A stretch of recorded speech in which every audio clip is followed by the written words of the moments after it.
If you know this, why can't you do wonderful things in your mind? No, you have to put chemicals for something wonderful to happen. You got to get smoked out and fogged out for you something wonderful to happen. Why?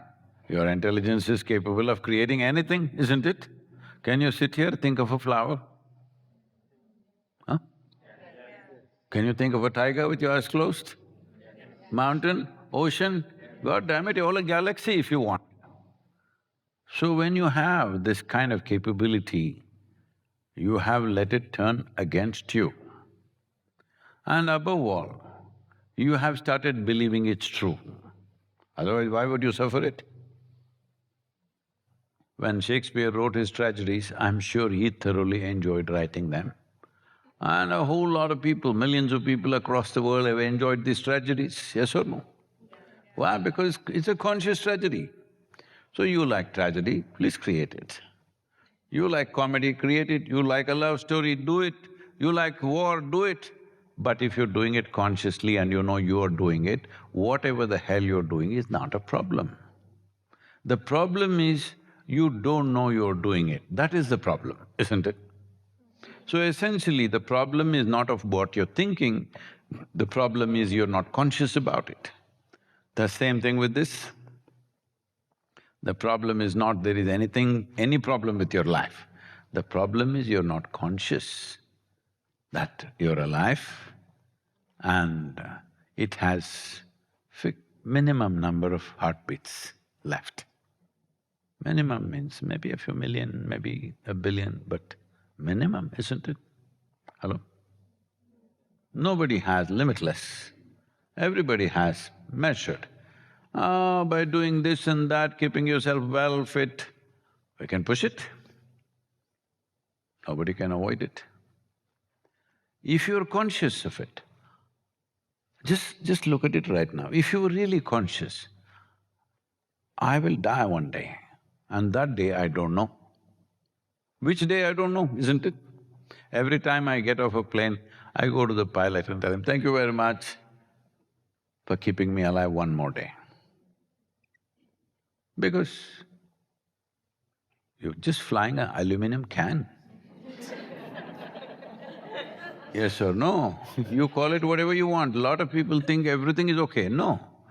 I'm an aviator myself, I'm a licensed pilot, I know how many things can go wrong in this machine at a given time. It's just that we don't want it to go wrong today. That's about it. But it can, isn't it? Can it or not? Can. The same goes for your car, the same goes for your legs, the same goes for everything. How many people have just sat in a chair and died? Yes or no? Not because of old age, at any age, how many people have died? Millions, isn't it? So, it is not that we are sitting here and thinking, I'll die today, I'll die today.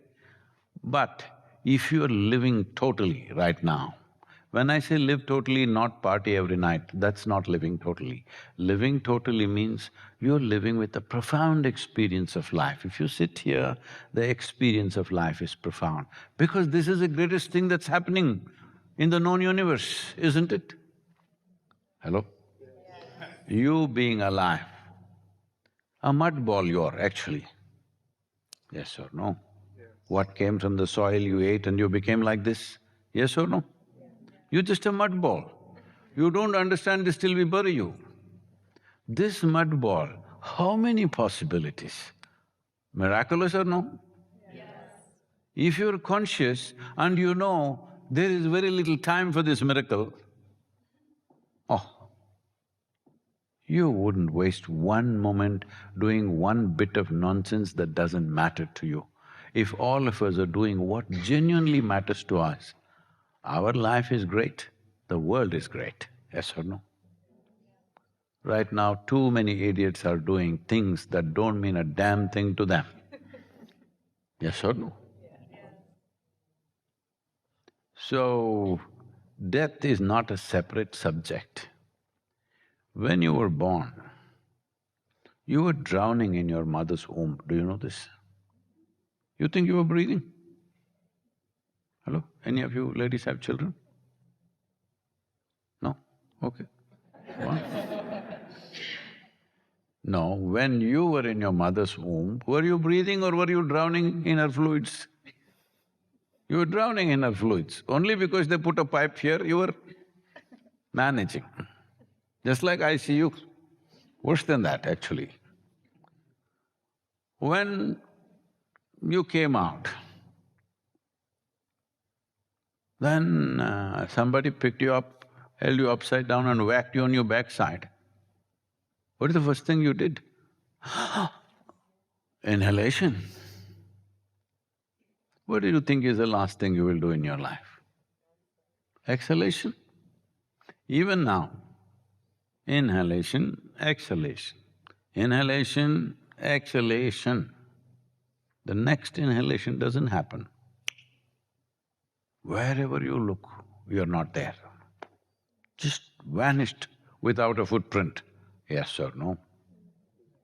This is the nature of life. How strong this is, how many things it can do. At the same time, how fragile it is. One exhalation, next one did not happen, poof. This is the phenomenal design of life, and it's the greatest miracle happening here. And no attention for this because you think what nonsense that's happening in your head is more important than what is the life phenomena. Life's phenomena is the greatest phenomena happening in the universe. Yes, but your silly little thoughts will dominate everything.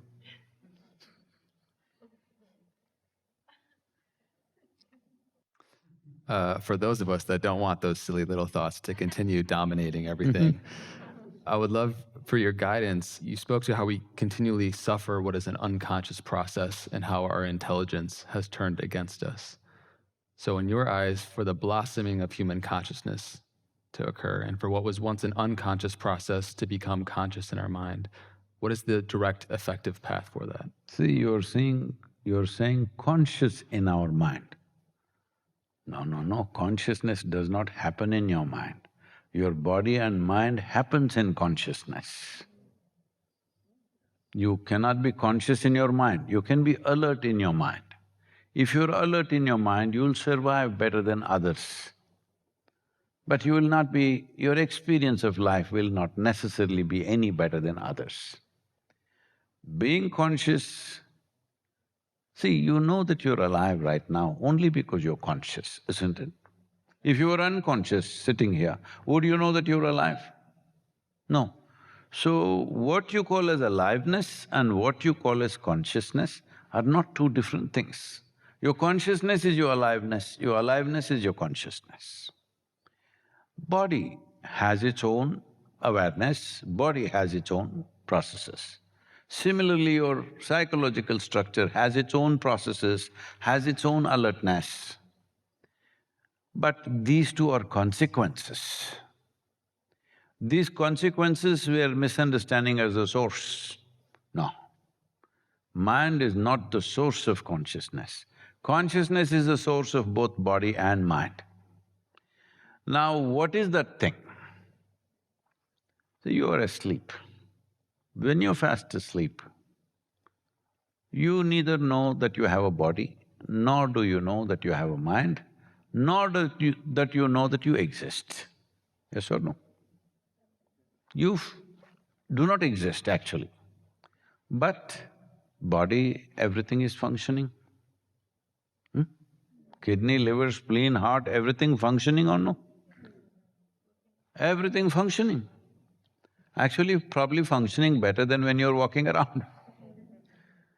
Same thing with your mind, many things are happening in the mind. You may not be conscious, but a million things are happening in the mind when you're sleeping. So mind is on, body is on, only you are not on, just see that. Yes, you are not conscious, but body is on, mind is on, world is on. But in your experience, body, mind, world, everything disappeared. Because that is fundamental. All these are consequences.